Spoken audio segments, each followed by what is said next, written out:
right now. And we're going once again to TikTok. TikTok making a lot of news for a lot of reasons, but here's the latest announcement of organizations who are talking about possibly banning or not using that platform out of privacy concerns. And this comes from not only the Democratic National Committee, but also the Republican National Committee, both simultaneously warning their campaigns, people who work on their campaigns, about using TikTok and to use additional security precautions if they are going to be using it. So this is, again, coming on the heels of a number of different organizations who have been talking about concerns over TikTok. There's concerns that the U.S. government may actually ban it from the United States, or at least they're looking into that. India has already banned it. A number of other countries have also talked about different things in association with the privacy of TikTok. Now, TikTok did respond, and their response was, "We are fully committed to protecting our users' privacy and security under the leadership of our American CEO, along with our Chief Information Security Officer and Head of Safety. TikTok's growing U.S. team works diligently to develop a best-in-class security infrastructure." And they continue on talking about different ways that they believe that they are actually combating that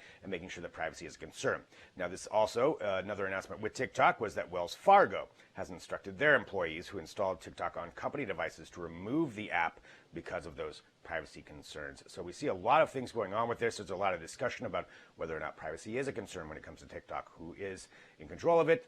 Of course, the speculation is that some of the data goes back to the Chinese government. But again, there's a lot of information out there, some pro, some against, some true, some false. And so it's a lot to kind of handle when it comes to this. But as far as the information that's right now, these are organizations that are talking about not using TikTok because of those security concerns. I will say we've got a podcast called Trends with Benefits that airs on Tuesdays, where we're going to kind of break down TikTok a little bit more and talk about what these issues are and what is being done about them. But as of right now, definitely go to digitaltrends.com to read more about that.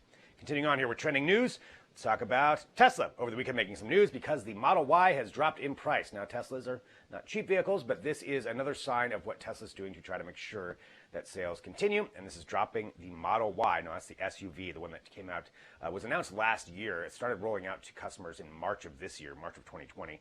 Now they've got it down below $50,000, so it is going to be listed now at $49,990, but that's $3,000 less than what it was before.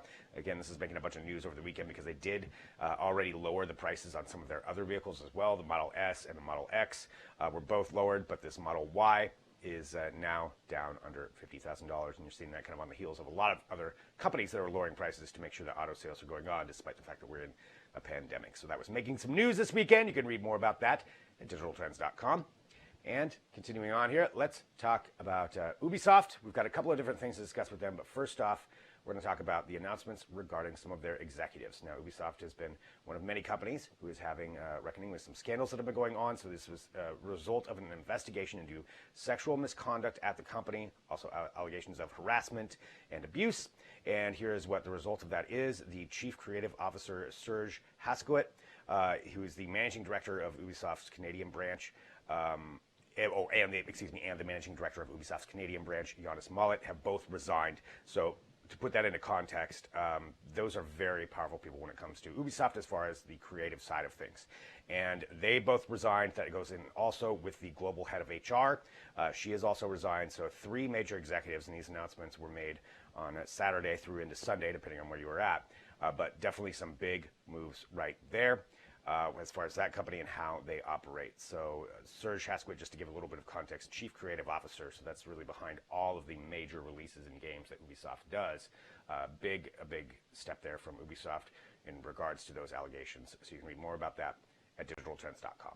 Continuing on, let's talk about Ubisoft a little bit more because they did have an event that happened on Sunday, and that was Ubisoft Forward, an event that we were looking forward to for a while, hoping to get some new games, maybe some new releases, maybe some new gameplay footage, and we got a little bit of all of that. So here's just a couple of the highlights from it. And there was a long event. We've got all the details at the website at Digital Trends, but a couple of highlights. Valhalla, something that a lot of people had wanted to see was actual gameplay footage. They showcased the trailers before.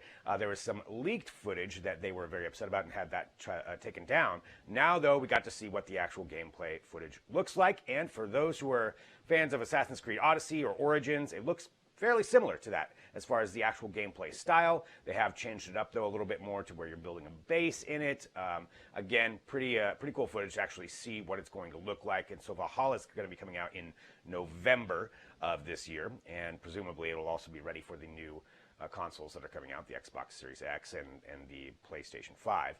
Now, we got to see that, Valhalla. Another thing that was also spoiled, and then Ubisoft had to say, okay, yeah, this is coming, was the release of Far Cry 6. Now, Far Cry series is very, very popular when it comes to Ubisoft's games, and this one is pretty interesting because they're actually using a very famous actor to play the role of the villain. If you know the Far Cry series, they focus on the villain a lot. That's who you're going up against. You're playing kind of a lone wolf type of character who goes against whoever the villain is.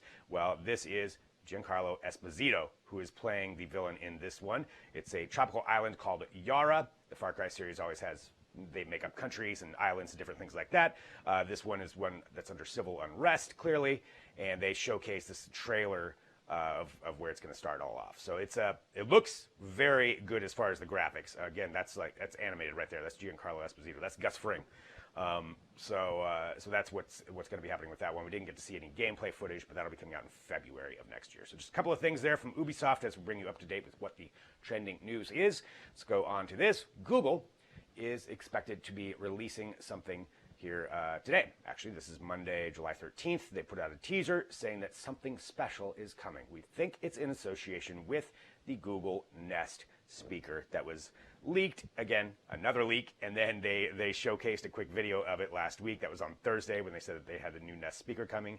It is kind of a different shape. But now this series of ads have gone up with Fred Armisen kind of playing Portlandia-style characters, and they said that this is going to be part of whatever this something special is in association with what this release is going to be. Now, there's a lot of speculation. It could be the Nest speaker itself. It could be some kind of new assistant feature where there's different voices that can be utilized because it shows him asking all kinds of different things. We don't know for sure, but that is something that you can read more about there at digitaltrends.com, and we will keep you up to date with whatever it is that Google does announce. And finally, for trending news, let's go way back.